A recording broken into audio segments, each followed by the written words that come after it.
She didn't walk in with a warning. She walked in with a mop.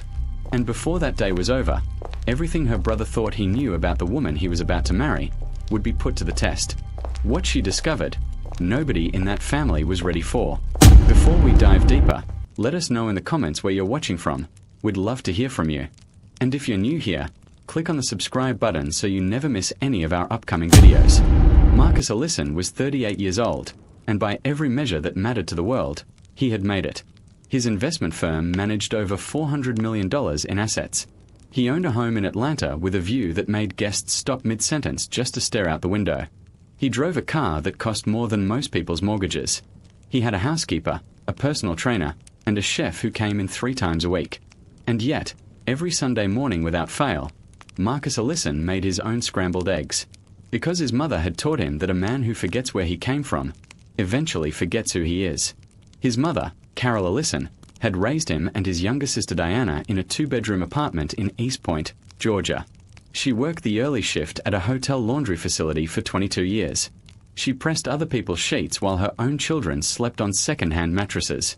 And she never, not once, let them feel poor. She made birthdays feel like celebrations and dinners feel like feasts, even when there wasn't much in the pot. She told them 2 things every single night before bed: work like you need it, and love like you mean it. Carol Ellison passed away from a stroke 6 years before Marcus got engaged. And there were days, ordinary, quiet days, when he would reach for his phone to call her and then remember. The grief never fully left. It just learned to live quietly in the corner of his chest. Vanessa was 34. She was a 4th-grade teacher at a public school in Decatur. She drove a Honda Civic with a cracked dashboard and a pine tree air freshener hanging from the mirror. She packed her own lunch every day, usually leftovers in a mason jar, and spent her Saturday mornings volunteering at a youth literacy program on the south side of Atlanta. She had done it for 4 years straight, rain or shine. Not for recognition. Not for a line on her resume. Because she believed that a child who couldn't read was a child the world had already started leaving behind. And she refused to be part of that leaving. She was warm without being naive, grounded without being dull, and completely, genuinely unbothered by the fact that the man she loved was worth more than she could ever count. She never asked Marcus to pay for things she could handle herself. She never hinted at vacations or jewelry. She showed up to his world the same way she showed up to her classroom, prepared, present, and fully herself. And that is exactly what drew Marcus to her. They had met at a bookstore. Not a curated, romantic bookstore from a movie, a regular one in a strip mall, with a sale bin out front and fluorescent lights overhead. Marcus had been reaching for the same book she was reaching for, a collection of essays about grief and memory. They had both laughed. He had offered it to her. She had said they could split the cost and share it. He had said that was the most unusual thing anyone had ever said to him in a bookstore. She had said that was probably because most people in his life weren't trying to save $4. He asked for her number before she reached the register. They dated quietly for 2 years. No Instagram announcements. No viral proposals. Just dinners, long drives, Sundays at her apartment watching old films with the curtains drawn. He met her friends. She met his. And slowly, steadily, without any fanfare, Marcus Ellison fell completely in love. He got down on one knee in the kitchen of her small apartment on a Tuesday evening, with no cameras, no violins, no choreography. Just him, and her, and a ring he had picked out alone because he wanted it to feel like a decision, not a performance. She said yes before he could finish the question. And when he stood up, she pressed her forehead against his and whispered, "I would have said yes in that bookstore if you'd asked." For a moment, life felt absolutely perfect, but not everyone felt that way.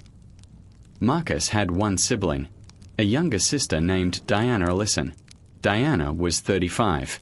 She had built a real estate development company from the ground up, starting with a single rental property she had bought with her portion of the inheritance their father left behind. She now managed a portfolio of commercial and residential properties across Atlanta and had 23 employees on payroll.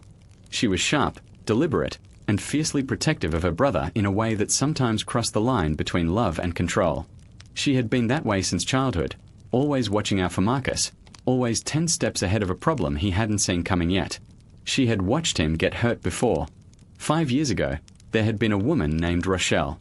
Beautiful, charming, and strategic in ways Marcus couldn't see because he was too deep in it. Rochelle had spent 18 months building a life inside Marcus's world, his home, his finances, his future, before she disappeared, taking a significant amount of money and leaving behind a version of Marcus that Diana had never seen before.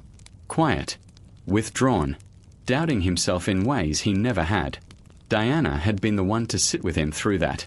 She had been the one who made him eat when he didn't want to, who drove him to his therapist, who stayed on the phone with him at 2 in the morning when the silence in his house got too loud. She was not going to let that happen again. So when Marcus called her on a Friday afternoon, laughing in a way she hadn't heard in years, to tell her he was engaged, Diana smiled. She said congratulations. She said she was happy for him. She said all the right things in the right order. But the moment the call ended, she sat down at her kitchen table and stared at the wall for a long time. Then she said, very quietly to nobody in particular, "I need to know who she really is." Diana had met Vanessa exactly twice. The first time was a dinner at a restaurant in Midtown. Fine dining, a little formal, everyone on their best behavior. Vanessa had been warm and articulate and laughed easily. The second time was Marcus's birthday gathering at his house.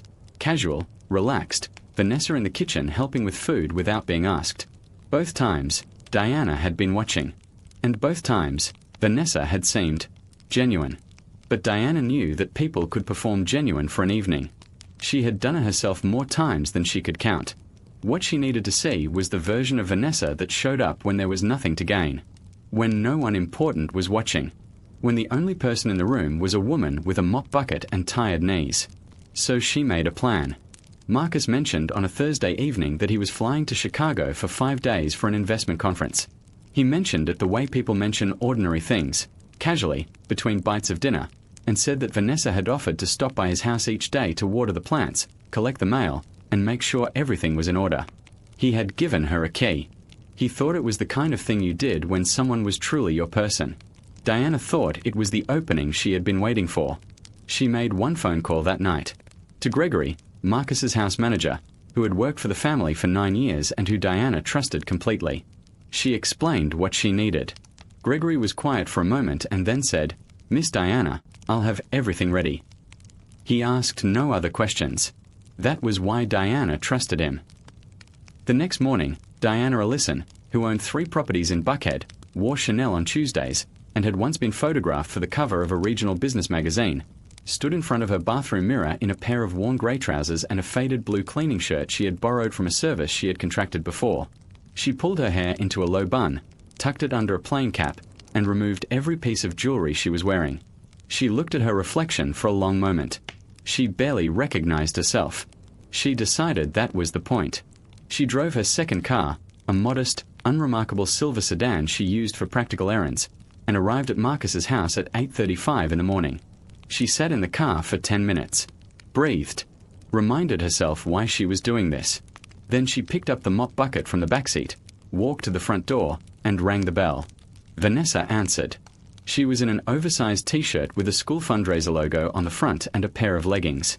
Her hair was tied up loosely and she had a small smudge of soil on her left hand. She had clearly already started on the plants. The smell of fresh coffee drifted from somewhere deeper in the house. She looked at Diana the way anyone looks at a service worker who is expected, quickly, warmly, without examination. "Hi there," she said with a full smile. "Are you the cleaning crew? Marcus mentioned someone might be stopping by." "Yes," Diana said, keeping her voice even. "Just the one of me today. I can start in the back rooms if that works." "Of course," Vanessa said, stepping aside and opening the door wider. "Come on in. Can I get you anything?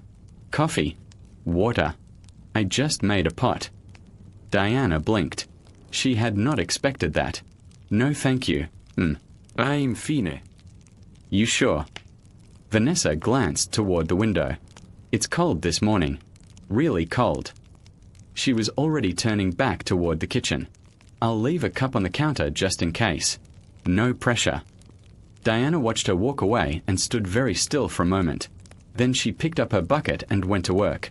She moved through the house slowly and deliberately, cleaning things that didn't truly need cleaning, taking twice as long as necessary on every surface.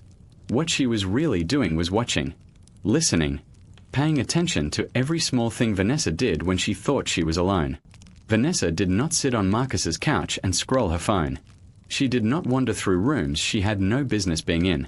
She moved through the house with the quiet, purposeful energy of someone who respected a space that wasn't hers. She watered each plant using a handwritten chart Marcus had left, a careful little document with each plant's name, its water schedule, and small notes in his handwriting like, "This one droops dramatically when dry, don't panic, and she likes the morning light, rotate her on Thursdays." Vanessa laughed softly when she read each note. A private, unguarded laugh, the kind you can't manufacture. She took a photo of one note and sent it to Marcus. Diana was close enough to see the message on the screen. "Your plant is being dramatic again.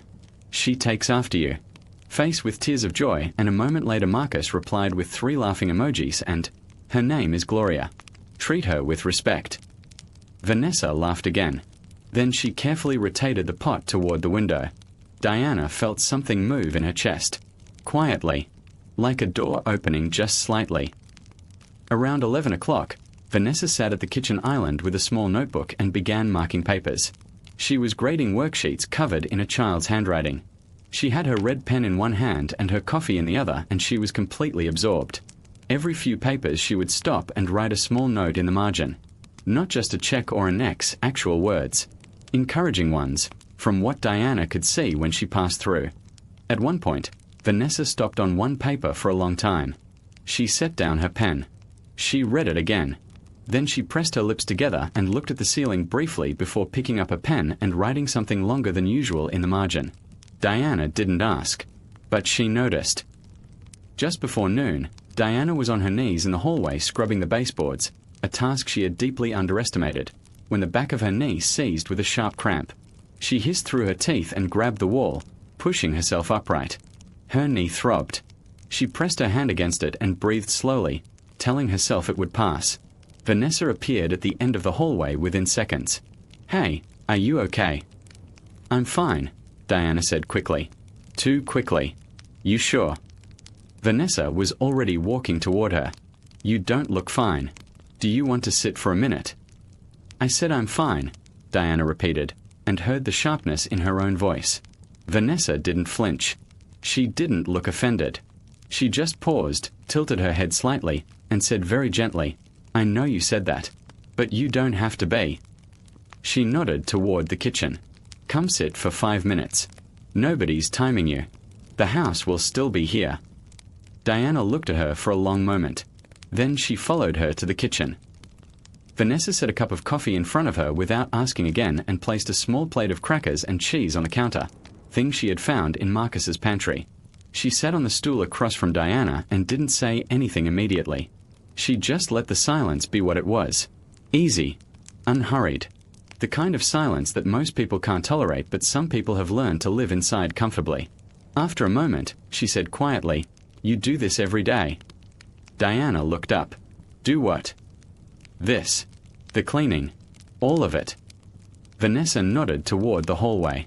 "Is it hard on your body?" Diana considered lying, but something about the question, the sincerity of it, made her answer honestly. "Some days more than others." Vanessa nodded slowly. She wrapped both hands around her own coffee cup and looked down at it. "My mother cleaned houses," she said, "for 17 years. I used to go with her in the summers when I was in elementary school. She'd wake me up at 5:30 and I'd carry the bucket to the car." She paused. She never complained. Not one morning. But I'd see her at night, sitting on the edge of the bed, rubbing her hands with Vaseline because they'd cracked from the cleaning products. Her knees would pop when she stood up. She was quiet for a moment. I never forgot that sound. Diana didn't move. "She used to say," Vanessa continued, still looking at her cup, "Baby, hard work doesn't mean your dreams are small. It means they cost something." I didn't understand that when I was little. She smiled, the kind of smile that has grief living quietly behind it. "I understand it now." "She sounds like a remarkable woman," Diana said. Her voice came out softer than she intended. She was. Vanessa looked up. She passed 4 years ago. Heart failure.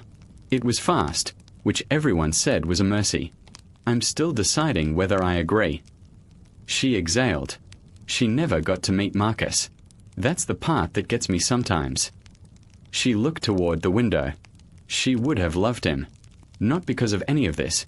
She gestured at the house around them, but because of the way he talks about his mother. She always said you could tell everything about a man by how he speaks about the women who raised him. The kitchen was very quiet. Diana looked at this woman sitting across from her. No makeup, no audience, no reason to perform anything, and felt something arrive in her chest that she had not been prepared for. It wasn't suspicion. It wasn't relief. It was shame. Clean, clear, quiet shame. She finished her coffee slowly. She thanked Vanessa. She gathered her bucket and supplies and walked out to the silver sedan and put everything in the back seat. Then she sat in the driver's seat without starting the car for 4 full minutes. She thought about Rochelle. She thought about Marcus at 2 in the morning, his voice hollow on the phone. She thought about why she had come here and what she had been looking for. And then she thought about a woman rubbing Vaseline into cracked hands at the edge of a bed at night, telling her daughter that dreams cost something. She picked up her phone and called Marcus. He answered on the second ring. His voice was bright, conference energy, between sessions. Diana, everything okay? She took one slow breath. I need to tell you something, and I need you to hear me out before you respond. The brightness in his voice shifted immediately. What happened? Nothing bad, she said. I need to tell you what I did. She told him everything.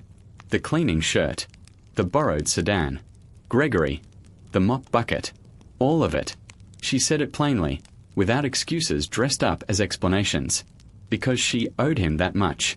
When she finished, the line was silent for so long that she checked her screen to make sure the call was still connected. Then Marcus said, very quietly, Diana. I know, she said. You went into my house. You deceived my fiancée. You. I know, Marcus. Another silence. Longer this time. And, he said finally, just that one word. Diana closed her eyes. She leaned her head back against the headrest. Outside, the November wind moved through the trees at the end of the driveway. She offered a cleaning woman coffee before she'd even taken off her coat, Diana said. She sat with me when my knee cramped like I was someone who mattered. She talked about your plants like she already loved them. And she told me about her mother. Her voice caught just slightly. She steadied it. She talked about her like she was still teaching her things. A long pause.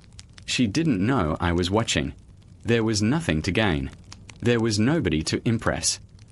She exhaled. She's real, Marcus. She is completely, genuinely real. Marcus was quiet.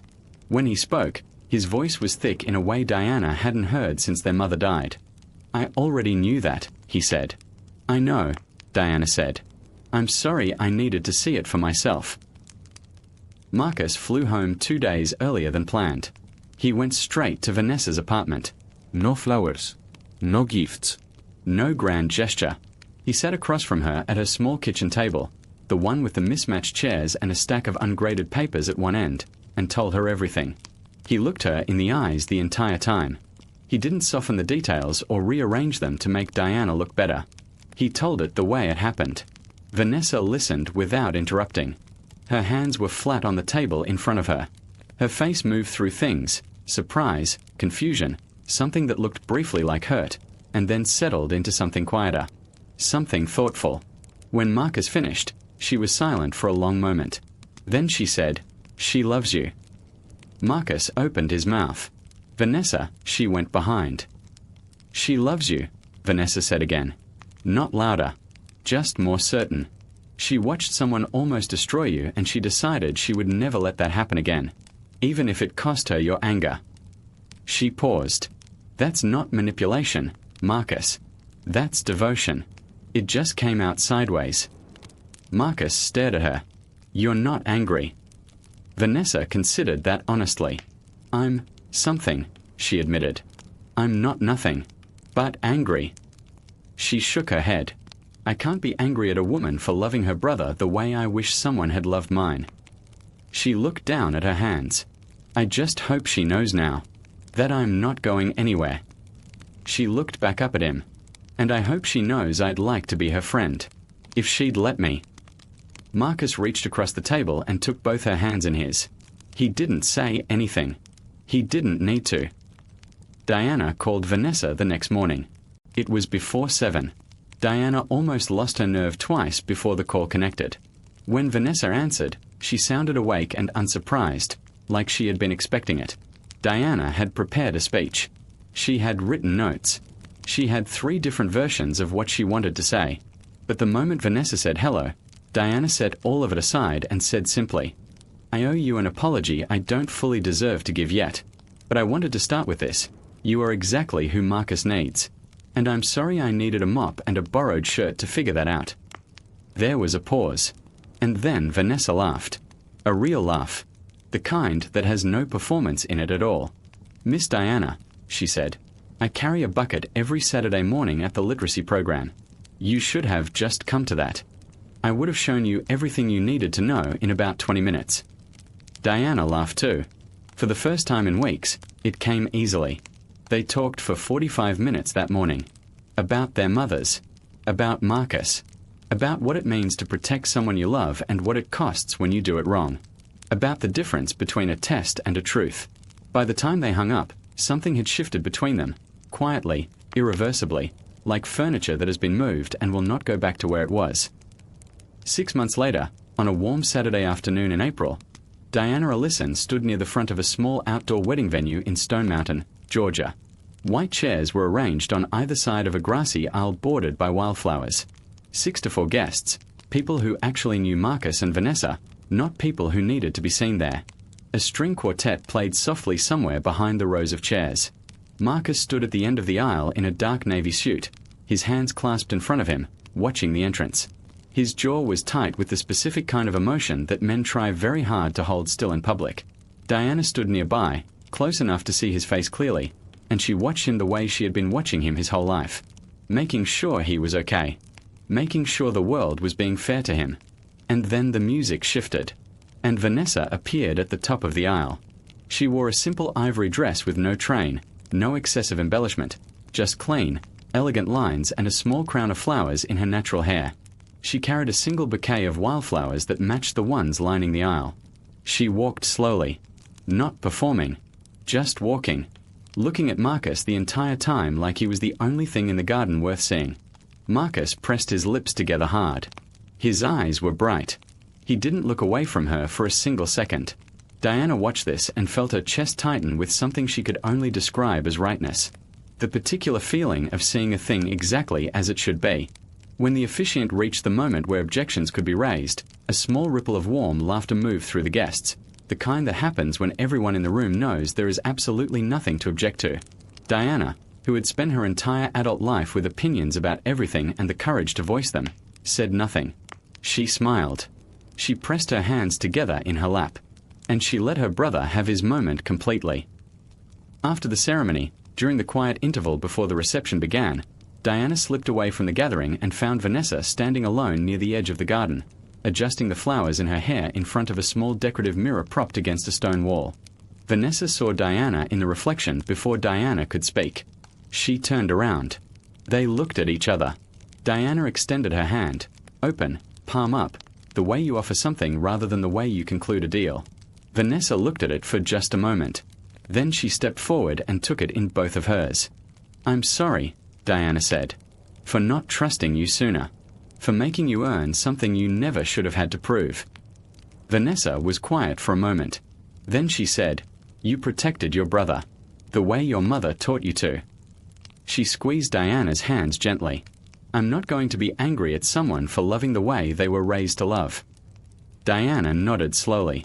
She felt the weight she had been carrying since November, the silver sedan in a driveway, the mop bucket, the cup of coffee she hadn't expected, finally, quietly, set down. "Marcus is lucky," Diana said. Vanessa smiled. "So am I." And from somewhere across the garden, Marcus Ellison called his sister's name, his voice carrying the easy warmth of a man who had, against the odds of his own past, found something real and was not afraid to say so out loud. Diana looked at Vanessa. Vanessa nodded toward the sound of his voice, and they walked back together. "Now let me ask you something before you go. Think about the people closest to you right now, the ones you love most deeply. If you found out that someone had tested you, disguised themselves, watched you when you thought you were alone, waited to see who you really were when no one was looking, how would you feel? Would you feel violated? Or would you understand? And here is the harder question. If you were Diana, and you had watched someone you loved get destroyed before, would you have done anything differently? There is no clean answer. Love doesn't always come with clean answers. Sometimes it comes dressed in a borrowed cleaning shirt, carrying a mop bucket, looking for something it desperately hopes to find. And sometimes, if we are very lucky, it does. Leave your thoughts in the comments. Tell me what you would have done. Tell me which character stayed with you long after this story ended. Because stories like this one aren't really about tests and secrets. They're about what we are willing to risk for the people we love, and what we are willing to forgive when love comes to us imperfectly.